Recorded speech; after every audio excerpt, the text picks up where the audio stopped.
आप देख रहे हैं पाकिस्तानी खबरों, तज्जियों, तबसरों और अंदरूनी कहानियों पर मुश्तमिल शो इरफान हाशमी और इब्राहिम राजा के साथ दो टोक। बिस्मिल्लाहिर्रहमानिर्रहीम। अस्सलाम वालेकुम नाज़रीन, मैं इरफान हाशमी लंदन स्टूडियो से आपसे मुखातिब हूँ और हमारे साथ मौजूद हैं इब्राहिम राजा साहब। राजा साहब अस्सलाम वालेकुम। वालेकुम अस्सलाम। व्यूअर्स, प्रोग्राम शुरू करने से पहले आप तमाम दोस्तों से दरख्वास्त है कि चैनल को ज़रूर सब्सक्राइब करें और हमारा साथ दें, आवाज़ बने पाकिस्तान में जमहूरियत की। और जो हम कोशिशें कर रहे हैं इसमें अपना हिस्सा ज़रूर डालिएगा। करना आपने सिर्फ ये है कि चैनल को सब्सक्राइब करें and then share the videos. अगर आपके अपने इसमें कमेंट्स भी शामिल हो जाएं तो बहुत ही ज़बरदस्त होगा और आप इस सफ़र का हिस्सा बन सकते हैं। राय साहब, 3 खबरें अदालत के अंदर, डोगर साहब ने क्या बातें कही और सीएम केपीके के हवाले से भी आज उन्होंने एक जवाब दिया है। और इस जवाब के बाद एक तज्जिया पाकिस्तान में जो रिएक्शन आ रहा है कि जनाब सोशल मीडिया पे जजेस की गहरी नज़र है, हर खबर सोशल मीडिया की, इस पर नज़र पाकिस्तान में इन जजेस की, और जो मुकालमा है। और फिर इसके बाद पहली मरतबा राय साहब खान साहब को किस सिचुएशन में रखा गया और किस तरह से जो उन्होंने गुफ्तगू की है, 50 मिनट या 60 मिनट जितने भी देर सलमान सफदर साहब अंदर मौजूद थे, जो गुफ्तगू हुई, और उन्होंने कुछ ऐसे इंकशाफात किए जो इससे पहले सामने नहीं आए। ये भी बताएंगे अपने सुनने वालों को, और आइंदा का लायमल क्या होगा, अलीमा खान और बाकी रेस्ट ऑफ द फैमिली क्या कह रही है। और ऐसा पाकिस्तान के अंदर जो इस वक्त मुलाकात का मामला था, कुछ लोग पहुंचे और उस मुलाकात के मुतल्लिक वीडियो सेशन हुआ है, फिर फ़ोटो सेशन होता था, वीडियो सेशन होता है, फिर उस वीडियो सेशन के अंदर लोगों ने क्या कहा है, Ali Mohammad Khan and the rest of the company वो पहुंची है। लेकिन राय साहब, जो सबसे आज इम्पोर्टेंट समाअत थी वो 190 बिलियन पाउंड केस है और डोगर साहब की अदालत है, जहां पर ये कोशिश की गई कि डोगर साहब आज सलमान सफदर साहब को मनाते रहे हैं और वो कह रहे थे कि आप ऐसा करें, आप मुअत्तली की जो दरख्वास्त है इसकी बजाय आप दूसरी जो अपील है इसके ऊपर दलाइल दें। अब अदालत में क्या हुआ, ये ज़रा मैं कुछ चीज़ें पढ़ देता हूँ, फिर इस पर तज्जिया भी देंगे अपना। इमरान खान और बुशरा बीबी की सज़ा के खिलाफ अपीलें आज बाकायदा समाअत के लिए मुकर्रर की गई। कार्रवाई का आगाज़ हुआ। अदालत में इमरान खान के वकील सलमान सफदर ने मौक़िफ़ दिया कि इमरान खान ने मुझे बताया कि मैं अभी तक एक आंख से नहीं देख पा रहा। इमरान खान ने मुझे बताया कि डॉक्टर्स ने उनको बताया है कि अब उनकी आंख ठीक नहीं हो सकती। इमरान खान को कैद तन्हाई में जेल में रखा गया। राय साहब, आपने सुना कि इमरान खान की आंख ठीक नहीं हो सकती। 85% आंख ज़ाया हो चुकी है, उस पर रोशनी नहीं है और इसे रिवर्स नहीं किया जा सकता। मैं ये बात बार बार कहता हूँ, आपने भी सुना राय साहब, मैंने भी सुना, पाकिस्तान की 25 करोड़ आवाम ने भी सुना, दुनिया ने सुना, रिपोर्ट किया। दुनिया के 150-200 जो इंटरनेशनल जरीदे हैं, मीडिया ऑर्गेनाइजेशन, इन्होंने रिपोर्ट किया। बच्चे लंदन से बैठकर अपनी आवाज़ बुलंद कर रहे हैं अपने बाप के लिए, पाकिस्तान के लीडर के लिए, जमहूरियत के लीडर के लिए, बल्कि अब तो खान साहब को कायदे जमहूरियत कहना चाहिए।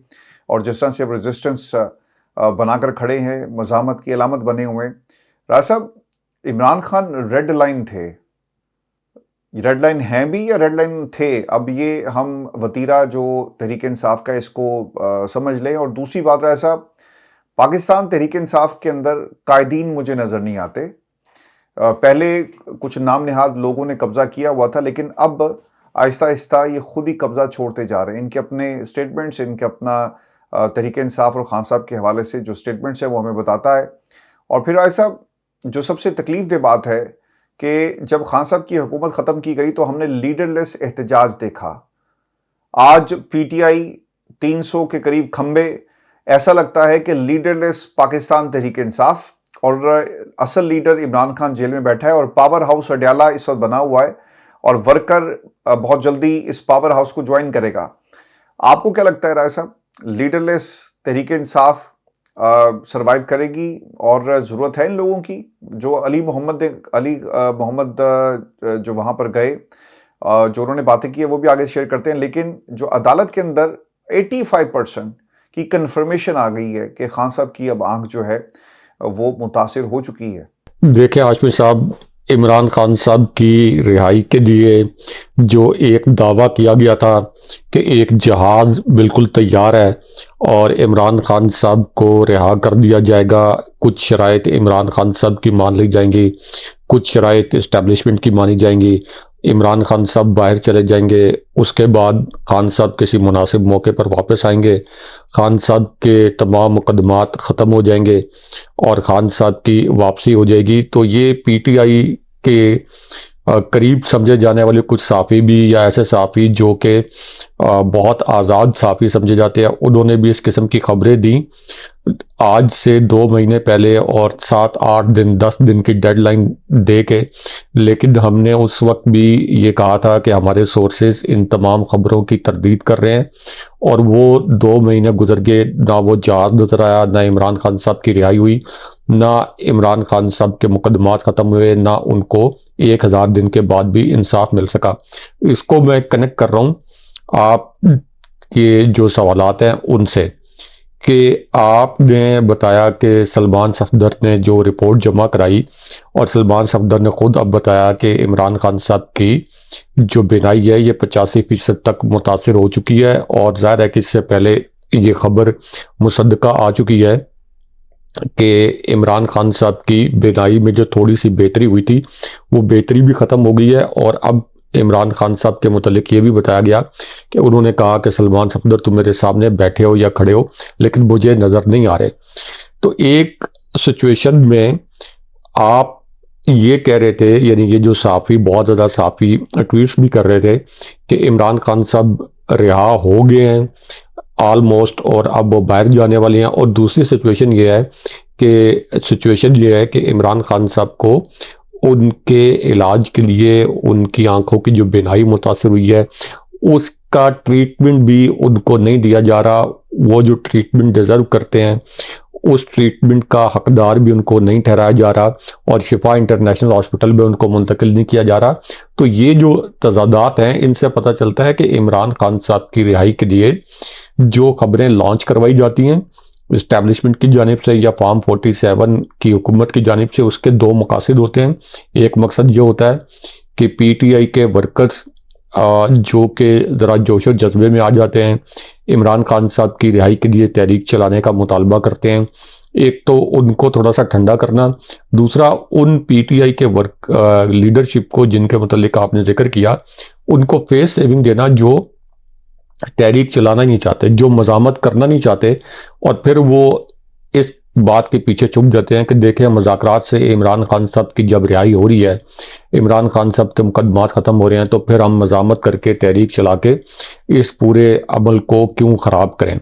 एक तो ये क्लियर है। दूसरा जो आपने रेड लाइन की बात की कि इमरान खान साहब को एक रेड लाइन बनाया था पीटीआई ने, तो क्या अब भी वो रेड लाइन है या नहीं है? अच्छा, इमरान खान साहब जो हैं ये रेड लाइन सिर्फ पीटीआई की नहीं, ये पाकिस्तान की आवाम की रेड लाइन इसलिए हैं, इसलिए थे और इसलिए हैं और इसलिए रहेंगे कि इन्होंने 8 फरवरी 2024 का इलेक्शन जीता है। एक ऐसी नहीं, उनका तो रहेंगे जी, मैं आता हूँ उधर भी आता हूँ, खंभों का है, मैं खंभों की तरफ भी आता हूँ, खंभे अंदर ऐसा मसला है। जी जी, खंभों की तरफ भी आता हूँ। तो ये रहेंगे इसलिए कि वो 8 फरवरी 2024 का जो इलेक्शन है वो आम हालात के अंदर नहीं जीता गया, वो ऐसे हालात में जीता गया है कि जिसकी नज़ीर आपकी तारीख में इसलिए नहीं मिलती कि कभी ऐसा नहीं हुआ कि आपकी इस्टेब्लिशमेंट, आपकी पूरी सुप्रीम कोर्ट का chief justice, Islamabad high court, lower court, session courts, election commission, chief election commissioner, election commission के बाकी अरकान, और जो आपकी हाई कोर्ट्स हैं, मिसाल के तौर पर लाहौर हाई कोर्ट, और एसीज, डीसीज और कमिश्नर जिनके नीचे ये इलेक्शन हुआ है, फिर आपके जो रिटर्निंग अफसरान, तो वो सब एक तरफ खड़े हों। तमाम सियासी जमातें यानी नून लीग, पीपल्स पार्टी और बाकी MQM, इसी तरह ANP, ये तमाम JUI भी असल में इनके मुखालिफ ही की जा रहा है। तो ये तमाम जमातें एक तरफ मिलकर लड़ रही हों, उसके बावजूद इंतखाबी निशान ना होने के बावजूद 2/3 अक्सरियत से जीत गए। तो इसका मतलब है कि अवाम ने इलेक्शन कमीशन को, आपके मुतल्लिका हल्कों को, फॉर्म 47 वाली हुकूमत को, सबको ये पैगाम दिया कि नहीं, आप जो मर्जी कर लें, इमरान खान साहब हमारी रेड लाइन है। ये तो लोगों ने, आम वर्कर्स ने और आवाम ने डिफाइन कर दिया। अब आगे इस रेड लाइन की हिफाजत, जिन 300 खंभों का आप जिक्र कर रहे हैं, ये इस रेड लाइन की हिफाजत आगे इनकी जिम्मेदारी थी। आवाम ने तो अपना हक अदा कर दिया। ये जो 300 खंभे इमरान खान साहब की मकबूलियत की बिना पर आगे पंजाब असेंबली में, कौमी असेंबली में आगे, केपी असेंबली में आगे, इनको इस रेड लाइन का तहफ़्फ़ुज़ करना था। अच्छा, रेड लाइन को अगर आप डिफाइन करें तो हम क्या कहते हैं कि ये किसी की रेड लाइन है, यानी ये आखिरी हद है, ये आखिरी हद है। अगर आप इस हद तक पहुंचे तो हम ऐसी मज़ामत करेंगे, यानी वो कुछ एक आपका दिफा नहीं होगा, डिफेंस नहीं होगा, हम ऐसी मज़ामत करेंगे कि जिसको आप हमारा ऑफेंस समझेंगे। मिसाल के तौर पर ये जब पीटीआई का लॉन्ग मार्च केपी से चलता था तो ये अटक पुल को कहते थे कि जी हमारी रेड लाइन है कि इसको हम क्रॉस नहीं करने देंगे। और यहाँ पे आप देखें कि ये फिर भरपूर पुलिस और बाकी जो इदारे हैं ये मज़ामत इस तरह से करते थे कि ये आंसू गैस के शेल बरसाते थे, लाठियाँ बरसाते थे, गोलियाँ तक बरसाते थे। तो रेड लाइन जैसे हर मुल्क की, हर पार्टी की और इसी तरह मुख्तलिफ ग्रुप्स की जो रेड लाइन्स होती हैं वो होती हैं, उनकी हिफाजत करना और उनका तकद्दुस कायम रखना किसकी जिम्मेदारी होती है? उस ग्रुप के, उस मुल्क के, उस पार्टी की क़यादत की। तो इमरान खान साहब जो एक रेड लाइन थे, आवाम की हैं, रहेंगे, वो रेड लाइन के ऊपर आके उसको क्रॉस किया गया है कई मरतबा अदालतों की जानिब से, जाली फार्म 47 की हुकूमत की जानिब से, इलेक्शन कमीशन की जानिब से। लेकिन बदकिस्मती से जिन 300 खंभों का आपने जिक्र किया, ये उस रेड लाइन का तहफ़्फ़ुज़ करना तो दरकिनार, उस रेड लाइन तक पहुंचने से रोकना तो दरकिनार, ये अडयाला जेल में जाके अलीमा खान साहिबा से इजहार यकजहती के लिए भी तैयार नहीं है। ये जो मंगल का दिन होता है मुलाकात का अलीमा खान साहिबा का, उस दिन भी नहीं जाते। जुमेरात का दिन होता है कि जो पीटीआई के लीडर्स, एमपीएस और एमएनएस की इमरान खान साहब से मुलाकात का दिन, उस दिन भी नहीं जाते। मुलाकात हो या ना हो, उसकी इजाज़त हो या ना हो, लेकिन ये जाएं तो एक बड़ा इम्पैक्टफुल शो हो सकता है। लेकिन बात यहाँ ख़त्म नहीं होती। अच्छा, ये मैं तो लोग ऑर्डनरी हैं। एक खबर दे देता हूँ। और हमारी जो रिसर्च टीम थी जो पिछले कुछ दिनों से काम कर रही है, और हमने अब तहिया कर लिया कि इन सबको हमने बेनकाब करना है। इनसे पूछें तो सही, राय साहब, आज 30 लोग थे, बाकी लोगों के हवाले से सलमान अकरम राजा ने कहा है कि हम कार्रवाई करेंगे। अब वो कार्रवाई क्या होगी? पहले तो इनके खिलाफ कार्रवाई होनी चाहिए ना, सलमान अकरम राजा के खिलाफ कार्रवाई होनी चाहिए, बाकी लोगों के खिलाफ कार्रवाई होनी चाहिए, बैरिस्टर गौहर के हवाले से कार्रवाई होनी चाहिए। मुझे याद नहीं पड़ता कि बैरिस्टर गौहर ने पाकिस्तान तहरीक इंसाफ में जब से वो आए कोई बड़ी कॉल का ऐलान किया हो। आज भी अली मोहम्मद खान खड़े थे, उन्होंने कहा जी कि ये फैसला सुहेल ने नहीं करना, ये अलामा ने करना है, अलामा राजा नासिर अब्बास ने करना है, चकजई ने करना है, बाकी लोगों ने करना है, और हम इमरान खान के फैसले के पाबंद हैं और हम उनको मानेंगे। अच्छा, खान ने तो ये भी कहा था कि आप जाकर डयाला के बाद धरना दे दो, असम्बली का सेशन बुलाओ, वो तो नहीं हुआ। इमरान खान ने ये भी कहा था डी चौक से नहीं उठना, ये सब उठ गए। इमरान खान ने बहुत कुछ कहा, लेकिन इनको सिर्फ जो सूट करता है पिक एंड चूज वाला मामला है। राय साहब, जो खबर और जो हमारी टीम और हम सब मिलकर काम कर रहे थे, इस एक पूरी इन्वेस्टिगेशन हम कर रहे हैं, and very soon it will be public. मैंने ना कोई 5 से 8 लोगों से खुद रब्ता किया कि यार ये 30 लोग जो अब आज जो बात हुई, इससे पहले ही हम रब्ता कर रहे थे, और हमने उन लोगों को जिन्होंने ऐसे वक्त में पाकिस्तान तहरीक इंसाफ का टिकट जिनको मिला जब हालात मुश्किल थे, और लोगों ने उनको अप्रिशिएट भी किया कि भाई अब तुम आते क्यों नहीं हो। राय साहब, इनमें से मेजोरिटी ने जो जवाब था वो ये दिया कि क़यादत कुछ नहीं हमें बताती, क़यादत जो है वो मीटिंग्स में हमें बुलाती नहीं है, और दूसरी बात ये है कि हम आए ना आए ये आप लोगों का मसला नहीं है, ये हमारा मसला है, हम जाने हैं, हमारी हल्के की अवाम जाने। और लोगों के जो जवाबात थे वो कितने तसल्ली बख्श नहीं थे, लेकिन मेजोरिटी ने क़यादत को जिम्मेदार ठहराया। वो क़यादत कौन सी है? वो क़यादत जो राय साहब बाहर फिर रही है। वो कहते हैं जी कि ये खुद ही फैसले करते हैं, हम करना भी चाहें तो हमें कहा जाता है कि आप अपने तौर पे कोशिश जारी रखें, आपको जो हाई कमान है वो बताइए। लफ्ज़ हाई कमान का इस्तेमाल किया गया, पता नहीं हाई कमान केड़ी हैगी है। आपको पता ही हाई कमान कौन है जिसने फैसला करना है?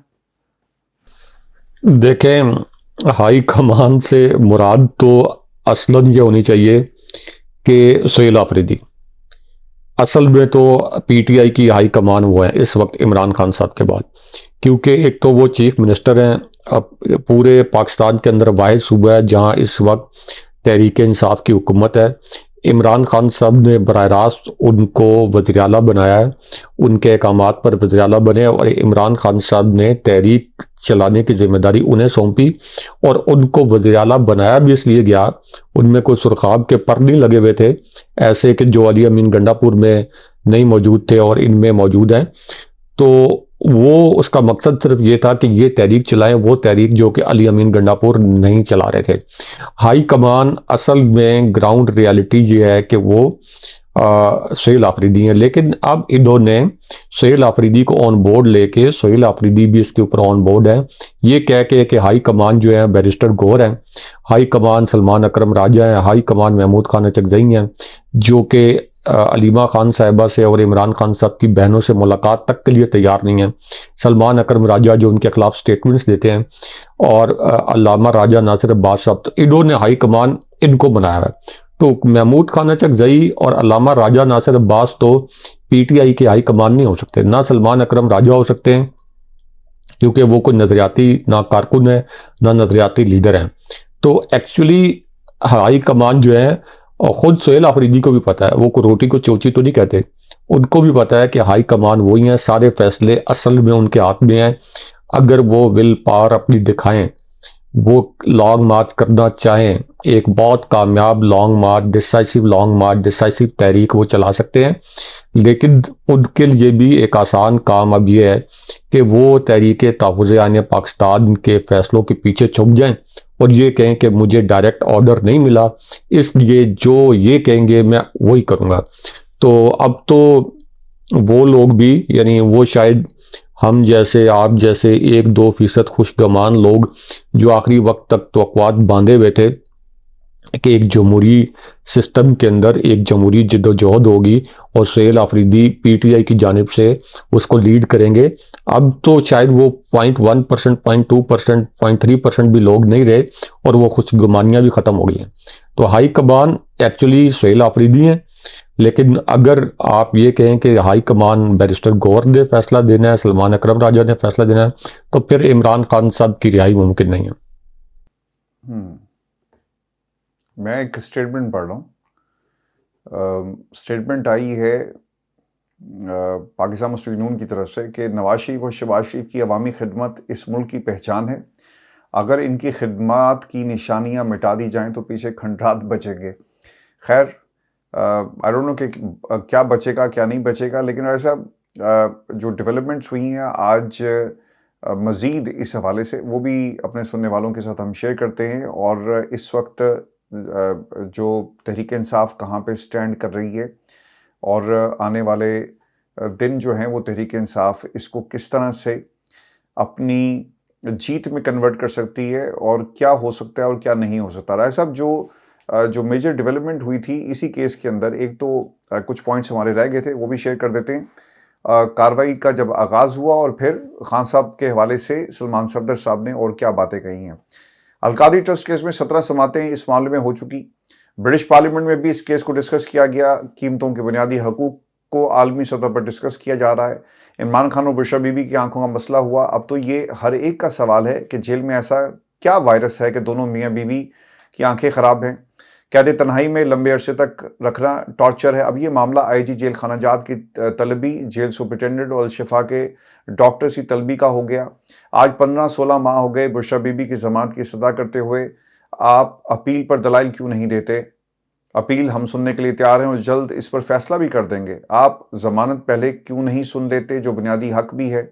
सलमान सफदर का मुकालमा, चीफ जस्टिस मुझे वाजे कर दें कि आप सज़ा मौतली पर दलाइल देंगे या मरकज़ी अपील के ऊपर। और फिर मेरे क्लाइंट ने मुझे हदायत दी है कि पहले सज़ा मौतली पर दलाइल होंगे। चीफ जस्टिस सरफराज डोगर का इमरान खान और बुशरा बीबी की 190 मिलियन केस में बार बार मरकज़ी अपील पर दलाइल देने पर जोर। और फिर उन्होंने कहा जी कि दलाइल देने ने ते तुसी अपील ते दियो, मैं बाकी फैसला दे दूंगा। तो ये राय सब हुआ है। मामला वही है कि इमरान खान की सज़ा को ये उसके मंतकी अंजाम यानी हर अपीलेट ट्रिब्यूनल से उसको अपहेल्ड करवाएंगे और फिर इनके पास एक जवाज़ होगा कि ये काम पाकिस्तान की अदालतों ने किया, इसमें हुकूमत का या एस्टेब्लिशमेंट का कुछ लेना देना नहीं है, और एक आईनी तरमीम के तहत हुआ। पाकिस्तान में निज़ाम जो है वो एक तरमीम के तहत है, कॉन्स्टिट्यूशन है, अदालतें बनी हैं, आईनी अदालत ने फैसला दिया और हम कुछ नहीं कर सकते। आपको क्या लगता है साहब, ये इस तरह कंटिन्यू करके इस जबर को, इस फस्तायत को इमरान खान के सामने डील पर दस्तखत करवाना चाहते हैं? क्योंकि फिर तो सजा ही काटनी पड़ेगी ना आपको। अगर सुप्रीम कोर्ट ने भी कह दिया कि नहीं ये सजा बिल्कुल ठीक हुई है, फिर आपके पास क्या रास्ता बचता है? दो रास्ते हैं, सजा काटेंगे, डील करेंगे, या फिर आसिफ अली जरदारी उनके पास जो है वो एक अपील चली जाए कि इनको माफ़ कर दिया जाए। वो जो कि खान साहब कभी भी नहीं करेंगे, या वो अपनी ज़िंदगी जो है जेल में सारी काट देंगे, जितनी भी उनकी ज़िंदगी बची है, बाकी ज़िंदगी, लेकिन वो डील नहीं करेंगे। ये तीनों रास्ते नहीं हैं। यानी एक तो जाहिर है कि 1000 दिन से इमरान खान साहब कैद हैं, और 1000 दिन में उस वक्त भी जब निस्बतन कोई 1-2 जजेस इस्लामाबाद हाई कोर्ट में या सुप्रीम कोर्ट के अंदर 2-3 जजेस और 2-3 जजेस इस्लामाबाद हाई कोर्ट में ऐसे थे जो किसी हद तक मज़ामत कर सकते थे, तो उस वक्त भी इमरान खान साहब को इंसाफ नहीं मिला। रिमार्क्स की हद तक कुछ जज साहिबान ने हिम्मत की, और उसके बाद नतीजा ये निकला कि अब उनकी ट्रांसफ़र हो गई हैं और जस्टिस जहांगीरी को पहले फारिग कर दिया गया है। तो उस हालात में भी इमरान खान साहब को इंसाफ नहीं मिला और वो रिहा नहीं हुए। तो अब तो सुप्रीम कोर्ट, वफाकी आईनी अदालत, इस्लामाबाद हाई कोर्ट, बाकी कोर्ट्स, ये सारी की सारी, चूँकि इनके ऊपर तो कू हो चुका है और ये जाली फार्म 47 की हुकूमत इन पर कू कर चुकी है, तो यहाँ से तो खान साहब को कोई इंसाफ नहीं मिलेगा। क्या इमरान खान साहब कोई डील पर दस्तखत करेंगे? ये भी कोई सूरत नहीं है। क्या आसिफ अली जरदारी के पास कोई इमरान खान साहब का खत जाएगा, कोई मरासला जाएगा, कोई अपील जाएगी? ये भी सूरत हाल नहीं है। अब कुंजी किसके हाथ में? अडयाला जेल के ताले की कुंजी। ये कुंजी बावकार तरीके से, पुरवकार तरीके से, एक जमहूरी जिद्दोजहद के तरीके से ये कुंजी है सुहेल आफरीदी के हाथ में। और ये जो कुंजी है, ये इसको चलाना कोई मुश्किल भी नहीं है। यानी ये कोई JUI जैसी जमात नहीं है कि उसका बस एक मखसूस क्लाउट है कि उससे ही वो कोई तहरीक चला सकते हैं, बहुत लिमिटेड सा। ये कोई नून लीग नहीं है कि जो कि पहले चंद शहरों की जमात रह गई थी, यानी पंजाब से चंद अजला की, फिर चंद शहरों की, और अब चंद यूनियन काउंसिल्स की। ये कोई पीपल्स पार्टी नहीं है कि जो अंदरूनी सिंध की जमात है, और अंदरूनी सिंध में भी धौंस धांधली से वो जिस तरह से अपना जाली मैंडेट बरकरार रखे हुए हैं। ना ये MKM है जिसके पास किसी वक्त शहरी इलाकों का मैंडेट था कराची में, लेकिन वो मैंडेट भी तहरीक इंसाफ के पास चला गया। ये कोई इलाकाई जमात नहीं है, ये एक वफाकी जमात है, अगेन जिसने बदतरीन हालात में इलेक्शन जीता है। इसके साथ बहुत बड़ी तादाद में लोग निकलने के लिए तैयार हैं। पुरजोश कारकुन हैं। एक दिन के नोटिस के ऊपर 2-2, 3-3 लाख अफराद जो हैं इनके जलसों में शिरकत करने के लिए आए हैं। उन्होंने शिरकत की है। जो इस्लामाबाद का परेड ग्राउंड है वहाँ भी, लाहौर के मीनार पाकिस्तान को भरने का रिकॉर्ड भी PTI के पास है। तो इसका मतलब है कि सुहेल आफरीदी को कोई इस तरह की मैसिव एफर्ट लोगों को जमा करने के लिए नहीं करनी पड़ेगी।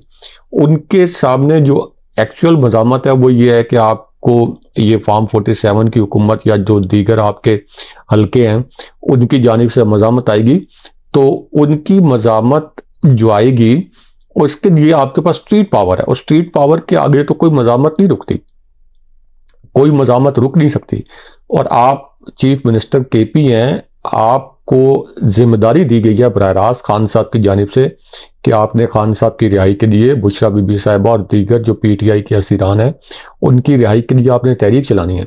तो सबसे बावकार, मौसर और काबिल अमल और डिसाइसिव तरीकाकार यही है कि आप लॉन्ग मार्च, पुरम लॉन्ग मार्च करें, D चौक में आके बैठ जाएं, और उस वक्त तक जब तक इमरान खान साहब की रिहाई के लिए एक फार्मूला तय नहीं होता, एक ब्रॉडर मुज़ाकरात नहीं होते, उस वक्त तक आप ना उठें। आप देखें कि उस वक्त फिर ये अमली तौर पर मुज़ाकरात करेंगे, वरना तो फिर खान साहब वाली बात है कि ये सब हंसी खुशी रह रहे हैं और इमरान खान साहब जो हैं वो फिर 1000 दिन हो गए हैं, 1000 दिन और कैद रहेंगे।